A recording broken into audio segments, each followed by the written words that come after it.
All right, let's cross over to London for an update from my colleague Juliana Olanka. Good morning, Juliana. Well, it's heartwarming to know the PM is doing pretty good. What's the update on his health, and how has the market street opened today? Good morning. Well, we've been told that the Prime Minister is in good spirits this morning. He has, of course, though, spent a second night in intensive care. He doesn't have pneumonia, which is what some reports had suggested, but he has also been given oxygen to aid with his breathing. We are getting two updates daily, one at about lunchtime, and the other will come during the daily regular news briefing for coronavirus at about 4:15. There are some other suggestions that his high temperature, which he's had now for about 11 days, may be cooling down. So yes, of course, the whole country wishing the Prime Minister a speedy recovery. To the markets now, and in equities, the FTSE has lost about 100 points this morning. Of course, this is all to do with the coronavirus, and mainly because of the news that Britain woke up to, which is that in New York State alone, there were more than 800 deaths of the coronavirus. So that's really worrying traders, of course. It all trickles through to Asia and then into Britain. So not a great start on the FTSE. And it looks like despite the difficult times, post-Brexit trade talks are continuing with the EU, according to the UK's chief negotiator. Now, what do the UK and EU really want? Well, it depends on who you're asking, really, Chimmy. Legally, we've left the European Union. We left on the 31st of January. There were 3.5 years of divvying back and forth. Prime Minister Boris Johnson clearly received a mandate from the British people to get Brexit done, which he did. But of course, there are these trade discussions to try and negotiate a free trade deal before the transition period ends on the 31st of December. Now, that transition date has been enshrined into law. Boris Johnson made it law. There was a vote in the House of Commons, and again, it overwhelmingly won. So in terms of legally, we've left, and we will be leaving the transition period. But of course, some people are asking common sense and wisdom to prevail.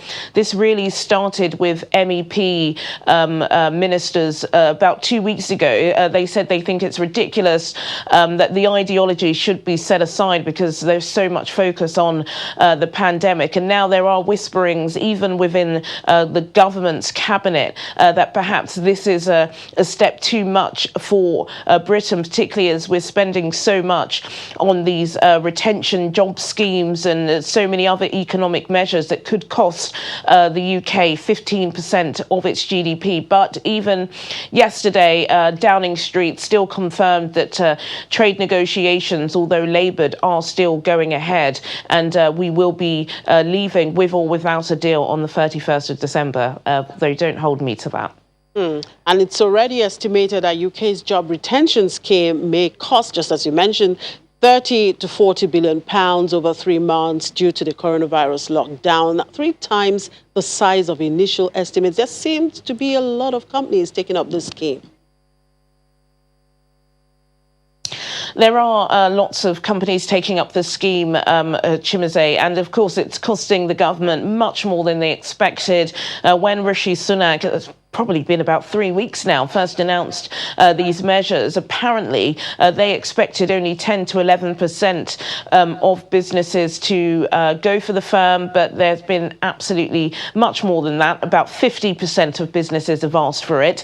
It hasn't been doled out yet, but it will start being doled out at the end of April. And according to some data which has been compiled by the British Chamber of Commerce, it will cost up to 40 billion pounds, which is a lot of money. That's really the amount of money that Britain would typically spend a year on national security.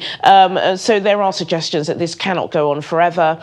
If it goes on further than June, it's something that the government just won't be able to afford. But then there are people talking from the other side saying that 30 to 40 billion pounds is much cheaper than it would be if the social and economic disasters because of COVID-19 are allowed to occur. But yeah, that's the estimate of the cost at the moment. All right, we'll wait for updates from you later in the day. Thank you, Juliana. Thank you. I'm back here on the debt and currency market. Bankole Odusanya, head fixed income with UBA, joins us now. Good morning, Bankole. Good morning, Chimezie. Now, average yields across the markets closed lower on demands yesterday. What's responsible for the sustained demand?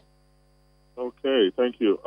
What's happening is that despite the inactivity we are seeing due to COVID-19 shutdown of major markets, there is also a shortage of supply, especially on the treasury bills end. In the last 4 weeks, just about 4 billion of OMO bills has been sold into the market. Meanwhile, every Thursday, you have maturities, that is fresh money coming in, funds that the holders of the initial assets would like to reinvest. So because of shortage in supply, we have seen a bullish market in a situation where market is not necessarily very liquid. Bills are not very available, and the DMO has promised that they will continue to pay coupons. We are not sure if there will be a bond auction this month, given the shutdown we're experiencing, and then the likelihood of an extension. So what is happening is that even on the bonds end, we are seeing most trading houses, banks, and asset managers pick bonds, especially on the short term. We are seeing prices go up on bonds also, just as we are seeing treasury bills yields drop to 11. Treasury bills yields on the OMO market were up to about 3 weeks ago, 15 to 16% before the shutdown of the market, because FPIs were selling. They were selling to raise their naira and then to queue up for dollars. Right now, because of the shutdown, we're seeing stoppage in search of supply, and we're seeing funds that are maturing every Thursday chase after very few treasury bills in the market. FX market, the CBN spot rate remained unchanged at 361 naira per dollar, but there was some kind of depreciation at the INE FX window. Tell us about that trading yesterday, and of course, what the currency market looks like as at this morning. In a nutshell, the pressure on the naira continues. Of course, has to do with COVID-19, its impact on crude oil prices, and the inability of most oil-producing countries to sell crude in itself. Besides crude oil revenue, inactivity in the system also means that government will raise fewer revenue from fees and taxes. So generally, there's some pressure. On the exchange rate side, the parallel market is also shut down, so supply generally is tight on that end.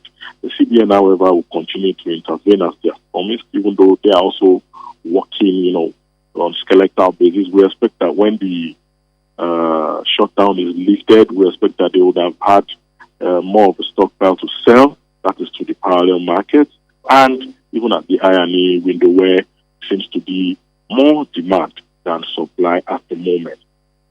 All right, it's midweek. What is the outlook for the rest of the week? We expect further decline in yields of treasury bills.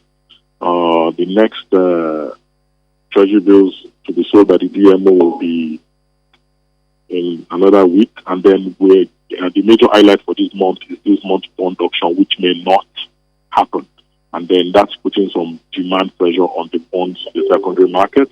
All banks in the interbank fixed income space are still trading, some people trading from home. So basically, we're seeing more demand than supply, and this is expected to continue on until the shutdown is lifted.